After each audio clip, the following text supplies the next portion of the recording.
Hello and welcome to Everyday Tarot, your daily dive into the divine wisdom of the tarot. I'm your host, Camille A. Saunders, healer, tarot reader, and professional witch, and today I'm talking about the full moon in Taurus spread.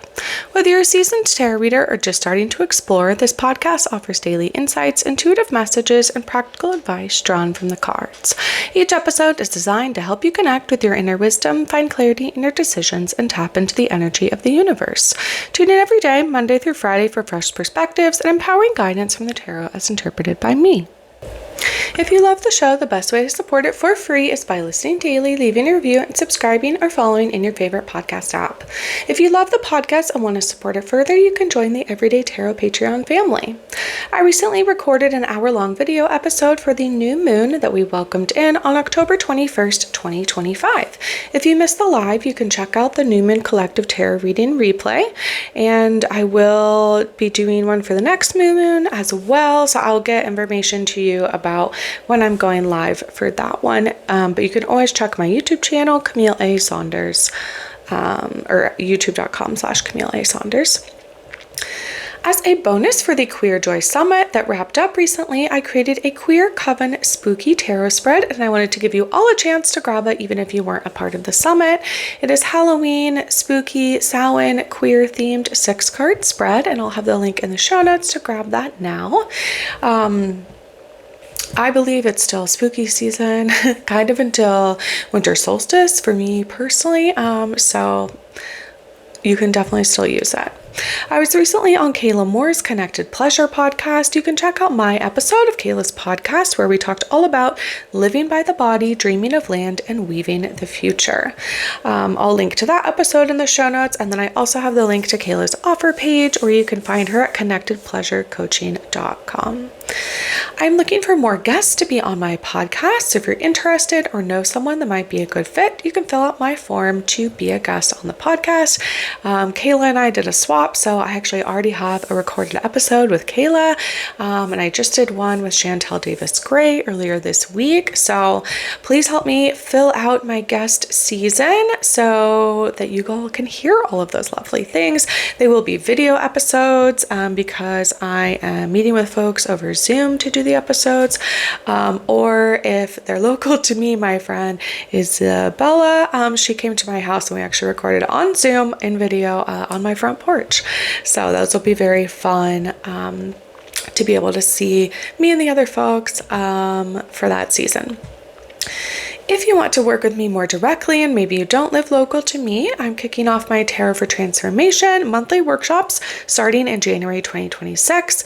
We'll be deep diving the first 12 of the Major Arcana cards to discover our best selves and create a life worth living. If you're interested, you can sign up for more info, and I'll be sending out more information in the next 2-ish months as we work up to that first workshop. If you don't already know, I am a sex and relationships therapist and coach, seeing individual and relational clients virtually all over from my home office.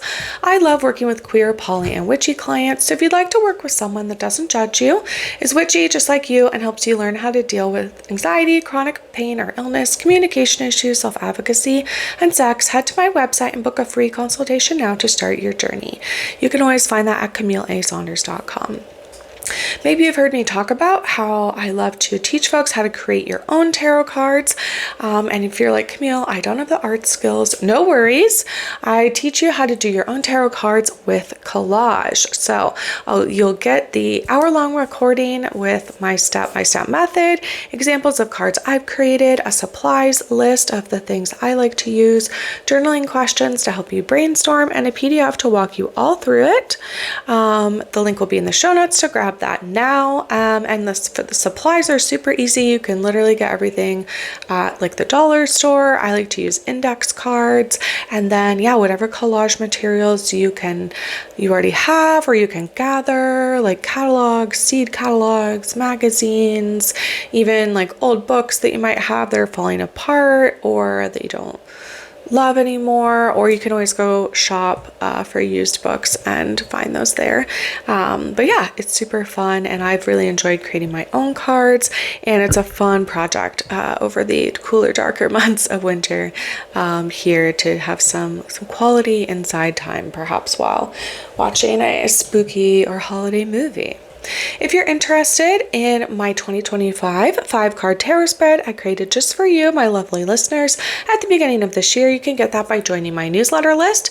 When you do that, you'll get my free PDF with the spread. My weekly newsletter always has the most up-to-date info on upcoming events, presentations, musings, and info and photos of my day-to-day life. If you're local and you want to meet me in person, you can join my Let's Talk Tarot meetup group. Our next event will be for the full moon. I'm holding full moon women's circles for the rest of 2025. So we have one more on December 7th. So you can join my colleague Izzy and I under the glow of the full moon for an evening of connection, reflection, and ritual.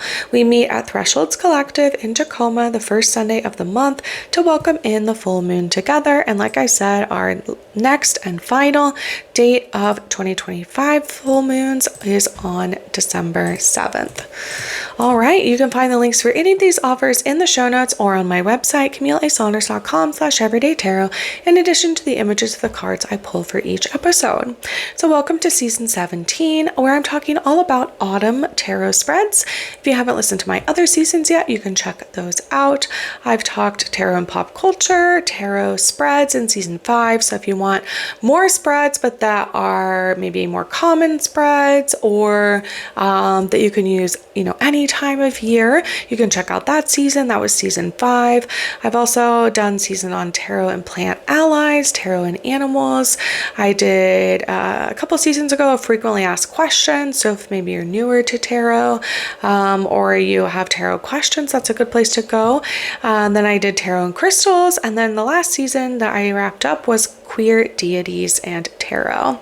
All right, so like I said, we are on to season 17, where I'm talking about and taking you through autumn tarot spreads. And today I'm talking about a full moon in Taurus spread.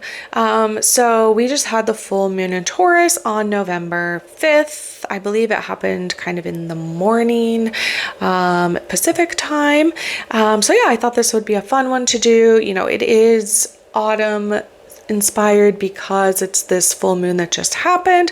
It is a full moon in Taurus. But of course, you can always do a full moon spread at any time of year. So I did grab this one from labyrinthos.co. I have used their material before to kind of look up different things or to even learn tarot cards in the past, so they can be a good resource. So yeah, we just recently had this full moon in Taurus on November 5th, like I said.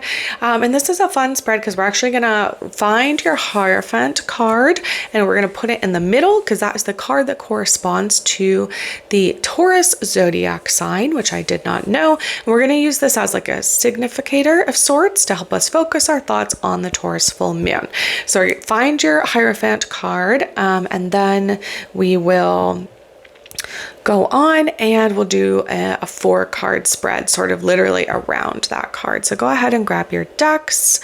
Which deck am I going to grab?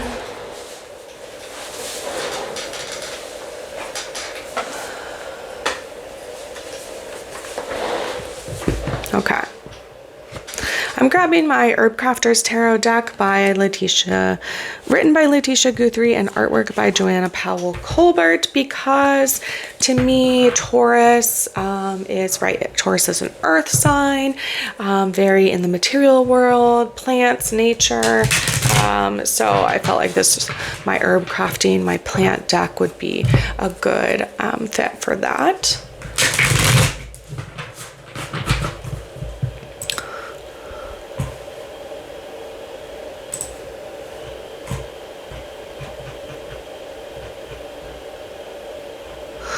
So if we think about a full moon in Taurus, right? So a full moon in this sign, Taurus has a feeling of warmth. It might be a caring, like mother figure or supportive boss in your life. What else? It has the sort of protective yet authoritative qualities of the Hierophant card, coupled with the nurturing and loving nature of the Queen of Pentacles in tarot.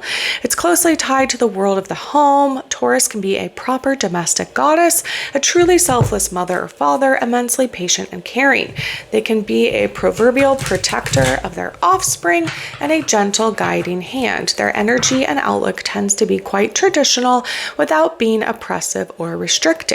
In the work environment, Taurus is no different and maintains its warm personality, making their coworkers at ease, and a strong dedication to the task at hand, a dependable employee that can always be relied upon.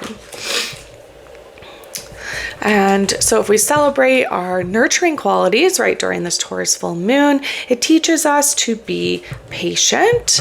What else? Take baby steps towards your goals. Strategy, right, can pay off in more ways than one. Trust your business savvy. The bull, which is the animal associated with Taurus, is perhaps the most materialistically oriented. Taurus is a most frugal and budget conscious of them all. Its energy guides us to balance our earnings and expenses so that we never have to face want or hunger. Take note, however, that frugal does not mean stingy, of course. No one ever became destitute by being too generous to their fellow men, and neither will you. It is good to help those in need. It enriches our spiritual lives and ties us closer to our community. The steady and serene Taurus brings the energy of goodwill and caring for those around you. Be someone your friends can rely on. Be their rock, a shoulder to cry on, their voice of reason. Taurus' down-to-earth nature urges you to take care of yourself and others. Listen to its motherly advice. Okay, so yeah, go through and find your Hierophant card. I am still working on finding mine.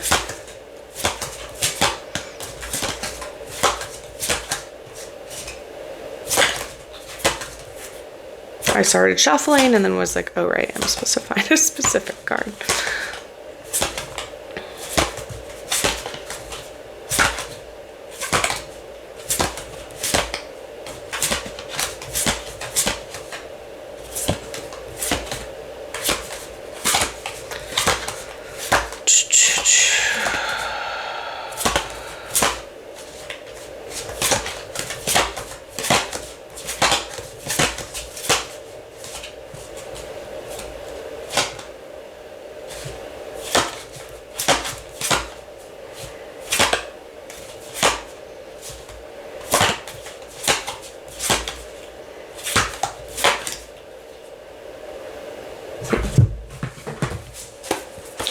Need to look up what plant it is so I can identify it. Okay, it's cacao. Okay. I pulled this one the other day. Actually, oh, here it is. Okay, so put your Hierophant card in the middle. I'm going to go ahead and shuffle my cards again. And then you will put number 1 on the left, number 2 on the right, 3 at the top, and 4 on the bottom, and again with your Hierophant card in the middle, as that is sort of grounding us into our spread here in Taurus. All right, so again, that's 1 on the left, 2 on the right, 3 at the top, and 4 at the bottom. Alrighty, so for our prompts, number 1 is, what can I nurture during this cycle? And here I pulled the 9 of Earth, which would be like the 9 of Pentacles, and Apple, and I did pull it in reverse, although this deck does not... this is the only reversal I pulled. It doesn't lend super well to reversals. It doesn't have any reversal descriptions, but I'll try to see what I think that's about. So the 9 of Earth, Apple. Savor the fruit of paradise, peace, and plenty. Celebrate wealth by giving. The hidden star of hope sustains us. So again, what can I nurture during this cycle? Ripe red apples fill a basket on a wooden countertop. Jars of cinnamon, sugar, and oats line the shelf above. A hand-cranked corer is attached to the wooden cabinet. Strings of deep red peels curl over the counter. Slices are strung on a garland. Warm applesauce, dried apple tidbits, and hot apple crisp will be enjoyed in the winter. Reciprocity is the key to sustainability. Restraint and self-control with your bounty lead to community abundance. Measure your wealth by what you have to give. Apple is an ancient tree that contributes to the well-being of both the land and the people. Living to over 100 years, apple trees supply branches for fencing material. They welcome pollinators, bear hundreds of pounds of fruit each season, and provide cold-preventing medicine with leaves and blossoms. Though harvested in fall, apples last into the spring when properly stored. When you care for your resources with intention, you can feed more than yourself. Apples cut in half reveal a 5-pointed star. Believe in the magic of the earth. So if we're thinking about what can I nurture again during this cycle, right? We have this sort of like magicalness, this restraint and self-control, but also this sort of abundance that comes from apple. This deck talks about how to craft with each of the plants. So for this one with the 9 of earth, it says, give an offering of gratitude to the apple tree as you gather fruit to store for winter. Make extra applesauce and share with friends, or string garlands of dried apple rings as reminders of the hidden stars of hope. So yeah, if I think about this in reverse, I do think there's sort of this lesson of, right, again, sort of like reciprocity, just like we talked about for the Taurus full moon, right? That like no one has ever become destitute by being too generous. This card is all about measuring your own wealth by what you have to give. Again, apple gives a lot as a plant, right? Used as fencing. It helps pollinators, right? You get all this fruit and also medicine with the leaves and blossoms. So like every single part of the apple plant, we use, and it can be sort of stored over winter, which is lovely in all these different ways, and even just as the fruit itself. So I think about, yeah, again, how do you nurture yourself during this cycle? What should I dedicate myself to growing here? It is this like abundance and this wealth by what you have to give, right? When we give a lot, again, we often get just as much or more in return. When you care for your resources with intention, you can feed more than yourself. Believe in the magic of the earth. So, right, we don't have to be afraid of giving too much, right? Perhaps in the past, you have maybe been overburdened or felt like you gave and gave and gave and did not receive in return, right? We can have boundaries around those people, jobs, situations that sort of took a lot from us, and maybe perhaps we grew this resentment towards what we were doing in the hopes that, right, eventually it would pay off. But right, we have to give generously in this way. And if we don't have capacity to give generously, then don't give in that scenario, right? Like this card also teaches us, right, that yeah, we can't just give in order to want to receive. We have to really mean it, and we have to believe in the magic of sort of spreading abundance. And perhaps again, like we have maybe had trauma around this in the past, but this card is telling us, right, like in this season of our life, right, in this literal season of the year, in autumn, like actually, right, we can have our boundaries, we can do all of that, and it is like a season of giving, and that's okay. We don't have to be afraid anymore of giving too much, right? And again, we've learned boundaries. We know how to utilize our coping strategies, right? If we do get burned out, we know how to notice when that starts to happen so that we don't get pulled into it for so long. I know I've been talking about burnout, and I definitely feel like I'm coming out of burnout this week, which is lovely. But yeah, again, like sort of when you care for your resources with your intention, you feed more than yourself, right? Again, so actually caring for ourselves, nurturing ourselves actually, again, like helps other people, even though, right, we may have been told that that is selfish or no, you shouldn't do that.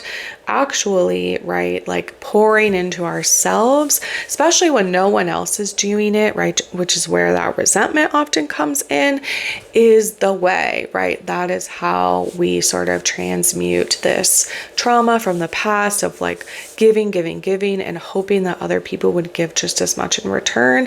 Actually, we have to give some of that to ourselves, or sometimes even all of it. And then we're better able to show up authentically without resentment and, right, be able to give what we have available. Like we don't have to give more than we have. In that sense. Okay, that was long, so let's get into the next card. Okay, number 2, the prompt is, how can I nurture it, right? So we said, what can I nurture during the cycle? And that's like giving back to ourselves, right? This generosity. So how can I nurture it? What's the best way to support this? Where can my talents be put to use? And hilariously, this card is the world, Pachamama. Here is the plant. So let's see here. This is the final card of the Major Arcana, right? So almost like this is the end of the journey, right? So it says, weave a rainbow that makes the world whole, share your sacred work, and love wins. An elaborate altar lies on the grass. In the center is a hand-woven basket filled with colorful rainbow mandala made of flowers, red poppy, California poppy, dandelion, motherwort, borage, alfalfa, red clover, and yarrow. 4 sets of stones mark the cardinal directions. The herbs from the aces anchor the corners, joined by objects representing each of the elements. Feathers for air, shells for water, a candle for fire, and crystals for earth. A monarch butterfly lands on the basket. Fulfillment and satisfaction come after great achievement. You have accomplished so much. The garden is lush and thriving. Life is in full moon. Pachamama, as world mother, is a sovereign deity of Inca mythology who represents all that is whole, beloved, and complete. Like you, she's a being of great power who has the ability to create life through joy and pain. The lessons you have integrated on your journey may present themselves as if they are new, but honor them as the herbs of the aces are honored, as old friends who come bringing new gifts. As a new monarch butterfly returns, completing the journey of migration, the cycle of life goes on. So if you want to craft with this card of the world, you can spread joy and peace by decorating, making, and wearing art with colorful rainbows. You can promote and share your work, sign up to teach, vend at a fair, or submit an article for publication. And you can make a mandala to mark a significant moment in your life or in your community. So again, right, we think about this prompt, how can I nurture it? What's the best way to support it, right? It is actually the spreading joy and peace, perhaps by decorating, by making, by wearing art or creating it and then sharing that with other people. Again, right, when we think of kind of the apple plant from the prior prompt, right, it says, oh, apple has so much to give, right? You have to promote and share your work, right? Again, as we pour into ourselves, right? A lot of times when we do things that are creative, that's for us. And then, right, sometimes it can feel very strange to put that vulnerability out into the world. Again, in a book, in a physical art piece, in song, in a podcast, and however it is, because it is this thing that you created kind of like for yourself, right? Or it's sometimes to transmute, again, sort of the power, the trauma, the things you go through. But actually, right, this card says that the creation and the sharing is the beauty. That is how we create it, right? Again, if you think of a mandala, it has sort of concentric circles of different themes or elements. And then all together, it creates this, right? In this case, rainbow, but in other cases, just like cohesive whole image. And that, right, we can all have these layers of ourselves, right? Our talents, our things we're good at, or our the ways we nourish ourselves. And then as you look, right, you step back and look at it, you can see this aspect of the whole. All right, so for prompt number 3, we have what will help me stay the course? How can I make sure to keep my task at a steady pace, right? Again, how do we not get burned out, right? How do we continue with our excitement, but not perhaps, again, like do things too quickly? So I pulled mint here, which is the 4 of water, which would be the equivalent to the 4 of cups.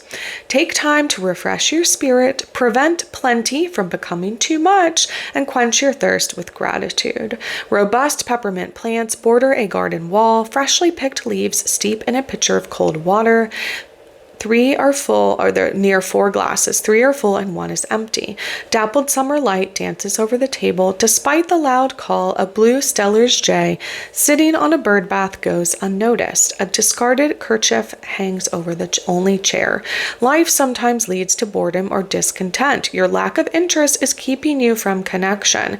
Create a nourishing space to contemplate your feelings. Mint plants are used as border plants because they can be trained to grow as a lively hedge.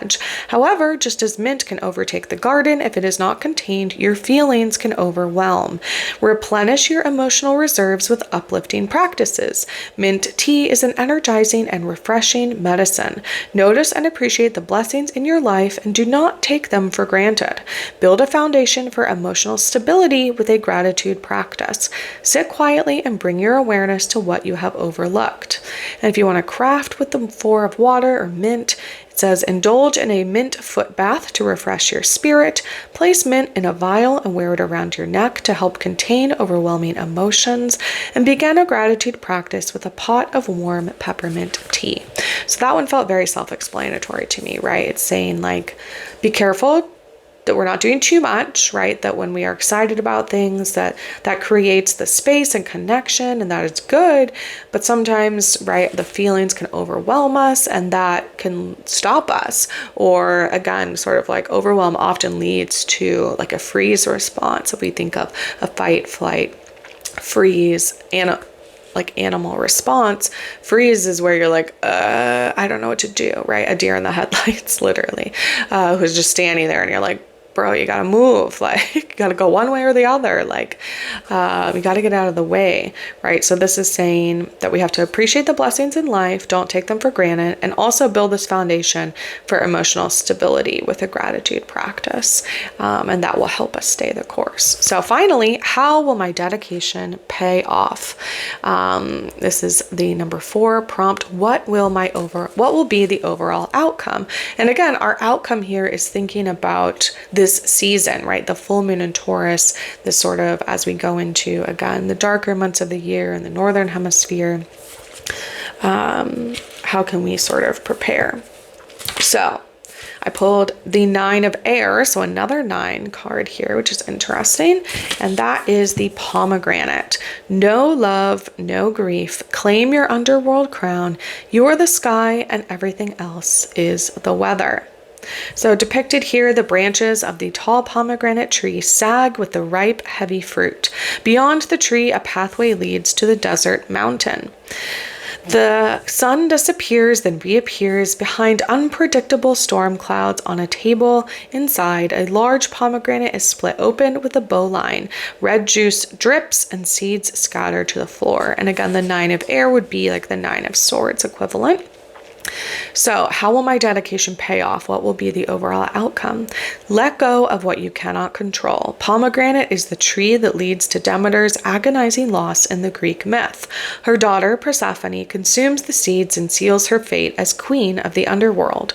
As a hike through the desert will prove, pain is one path to wisdom. When heartache enters your life, do not turn away. In the prophet Khalil Gibran says, the deeper the sorrow carves into your being, the more joy joy you can contain.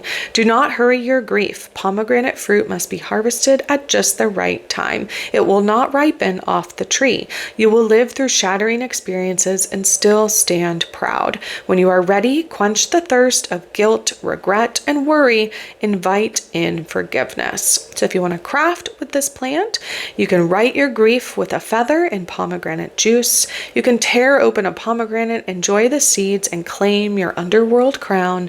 And you can drink pomegranate juice to calm the spirit and heal the heart when it is overcome by emotion. So interesting, both of these last two cards were about sort of emotion and emotional overwhelm, right? And this one says, how will your dedication pay off, right? When we allow in our emotions and we allow in the lows, right, of grief here, again, of the underworld, of being in the dark, right, in the womb, in this void space, then, right, that allows us to have the swing also to the highest highs, the excitement, the emotions, the joy, right? If we don't allow ourselves, if we're afraid to feel the loss and the hard feelings, it also becomes harder to fully take in joy and excitement and pleasure, and community, like when those do happen, or when we create those, or we're in that space. So again, how will the dedication pay off? What will be the outcome?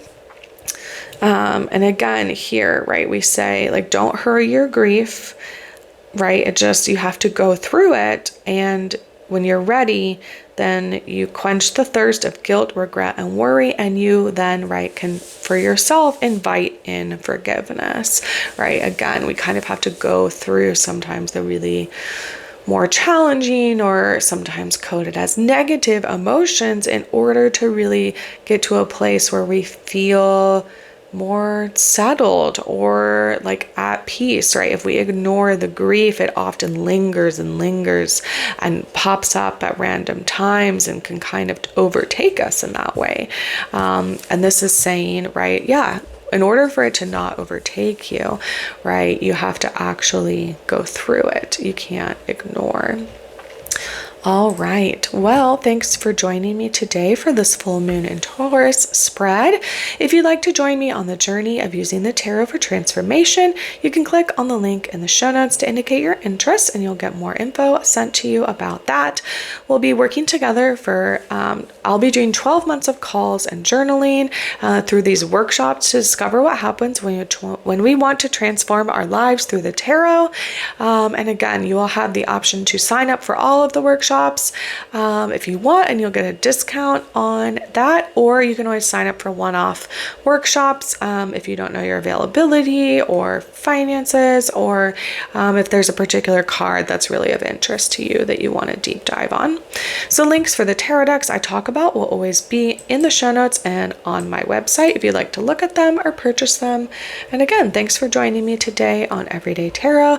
Just as a reminder, the podcast comes out daily, Monday through Friday, for all of 2025. You can email me, me@CamilleASaunders.com, with your thoughts, questions, and more. All right, see you soon. Bye-bye.